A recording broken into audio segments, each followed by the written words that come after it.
Donc oui, j'ai été coupé dans la vidéo, donc vous allez cliquer sur inverser, ce qui normalement va inverser donc cette sélection et sélectionner l'extérieur du calque. Donc je clique sur inverser et on va retourner sur le calque 3, le calque du chapeau que vous venez de faire, et vous appuyez sur supprimer en haut à droite du clavier pour pouvoir supprimer en fait tout ce qui dépasse de notre sélection. Donc j'appuie sur supprimer. Voilà, c'est en cours de traitement. Et ça va sélectionner tout simplement les bords du chapeau qui étaient en trop dans notre document. Voilà, CTRL D pour désélectionner. Et maintenant, vous voyez, c'est bien propre. On est vraiment positionné sur les bords de notre rectangle, sur notre fond gris. Voilà, je retourne sur le format d'origine, donc zoom automatique. Maintenant, on va s'occuper du visage du personnage. Alors, pour faire le nouveau calque de ce visage, on va recliquer sur le calque 2, le calque du fond, pour que notre visage soit sous le chapeau. Comme ça, ça permettra de dépasser. On n'aura pas besoin d'effacer certaines choses. Alors, calque nouveau, en haut, vierge, ok. Donc on va toujours reprendre l'outil polygone. Donc vous allez cliquer à droite dans la barre d'outils sur l'outil sélection, vous cliquez en bas au milieu sur le polygone, et même chose, on va tout simplement dessiner le profil du personnage. Donc, en étant à peu près, vous voyez, dans l'angle du chapeau, je vais commencer mon point un peu dans le chapeau. Voilà, donc là c'est l'arête du nez. Ensuite je vais sur la droite, je clique, sur la bouche, comme ceci, comme ceci. Ça sont les lèvres. Alors là on peut descendre la lèvre, on peut la descendre très très bas puisqu'elle sera effacée par le col de l'imperméable du personnage. Donc, vous voyez, ensuite je vais sur la gauche comme ça, je déborde un petit peu là, et je vais rejoindre le point, voilà, sur la droite. Donc on a le profil, et bien on va simplement aussi le colorier donc, en marron.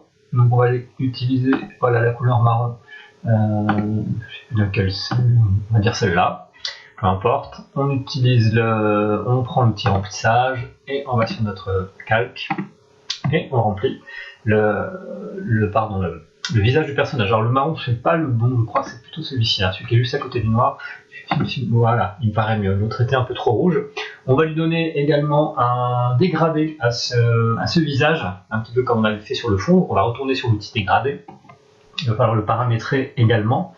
Alors, il est déjà bien paramétré au niveau de la première couleur. En revanche, au niveau de la direction, il faut mettre la direction à gauche. Là, on avait cliqué sur le petit rond à droite, cette fois-ci on clique sur le rond à gauche pour lui donner cette direction.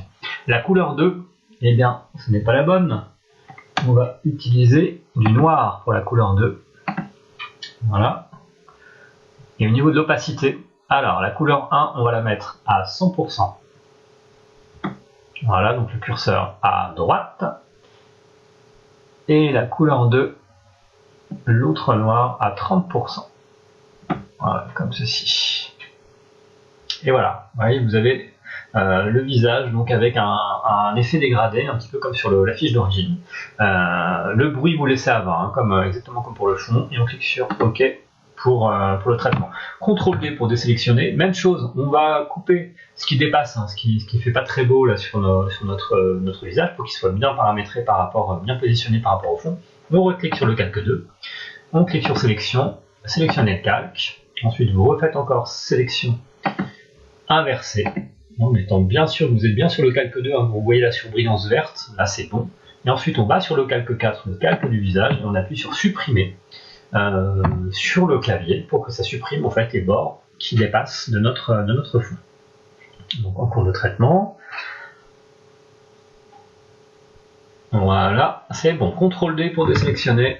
Voilà. Alors je vais zoomer un petit peu. J'ai l'impression que c'est pas tout à fait. Non, c'est bien. Alors, zoom automatique. Maintenant, qu'est-ce qu'on va faire? Encore un nouveau calque. Donc, cette fois-ci, ce nouveau calque, on peut le mettre par-dessus le visage, puisqu'il va dépasser il va déborder sur le visage. Donc, il faut bien être sur le calque 4, et là, faire calque nouveau, vierge, ok. Vous voyez, ce calque 5 est par-dessus le visage, donc on est bon. On va reprendre encore l'outil polygone, je vous avais dit, ce travail, c'est vraiment pour s'exercer avec cet outil polygone qui nous permet de faire des formes géométriques et de dessiner assez simplement, donc l'outil polygone. Et on y va, on va commencer à faire le dessin de cet imperméable, de ce col imperméable. Donc en fait, il faut partir assez haut au niveau du cou du personnage pour avoir un angle qui va descendre. Vous voyez, je monte ici, que ce soit un petit peu sous la lèvre. Voilà. Je regarde par rapport à mon affiche, l'affiche que j'ai sur la droite. Je vais cliquer à peu près là. Donc ensuite, je vais faire cet angle, voilà, triangulaire ici. On descend. Donc vous voyez, je déborde un petit peu puisqu'après, je vais supprimer ce qui dépasse. Et je relie en haut. Donc là c'est simple pour la couleur, on clique sur l'outil remplissage et on va utiliser simplement le noir. Voilà, vous voyez, ça base bien sur le col, sur le visage du personnage. CTRL D pour désélectionner. On va refaire encore la petite opération, calque 2, le calque du fond, sélection, il faut bien appuyer sur le calque 2, sélectionner le calque, encore une fois sélection inversée, et ensuite aller sur le calque simple, le calque de l'imperméable, et supprimer sur le clavier tout ce qui dépasse, tout ce qui est en trop. Voilà. Donc c'est en cours de traitement. Ensuite on va rester sur ce calque, donc CTRL D pour désélectionner, on va rester sur le calque 5 et on va encore sélectionner ce calque, parce qu'il va falloir qu'on fasse le petit contour blanc qui est autour de l'imperméable. Alors pardon, en fait avant de faire ça, j'ai dit une bêtise, et oui, on va se positionner sur le calque 4 et ouvrir un nouveau calque, avant toute chose, donc nouveau, vierge. Ok, voilà, maintenant on peut aller sur le calque 5 et le sélectionner comme je vous avais dit précédemment. Donc sélectionner le calque, voilà, vous voyez en surbrillance, on a bien sélectionné le calque. On va dilater ce calque pour qu'il soit un petit peu plus large.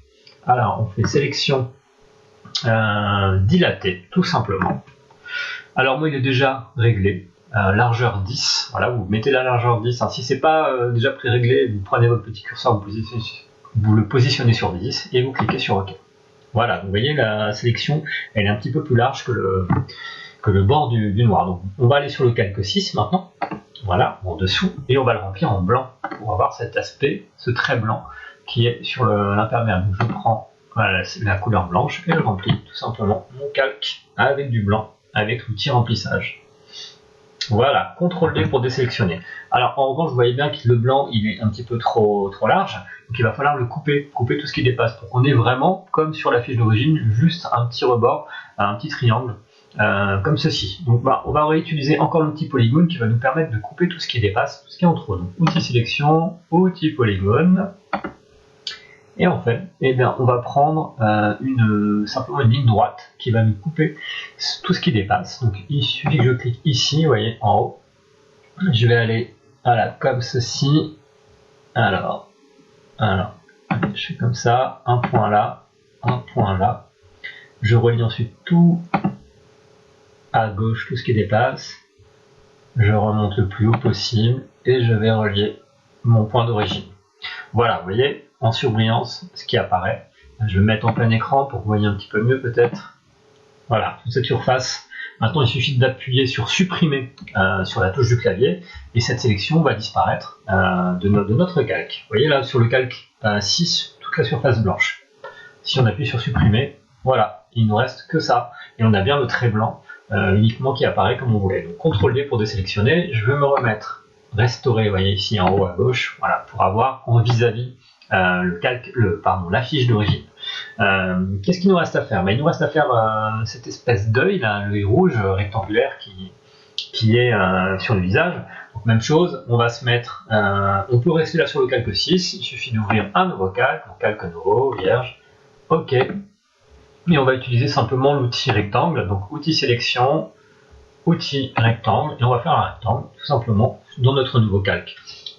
J'ai pas fait de nouveau calque. Calque nouveau, je vois pas. OK. Ah mais oui, je sais.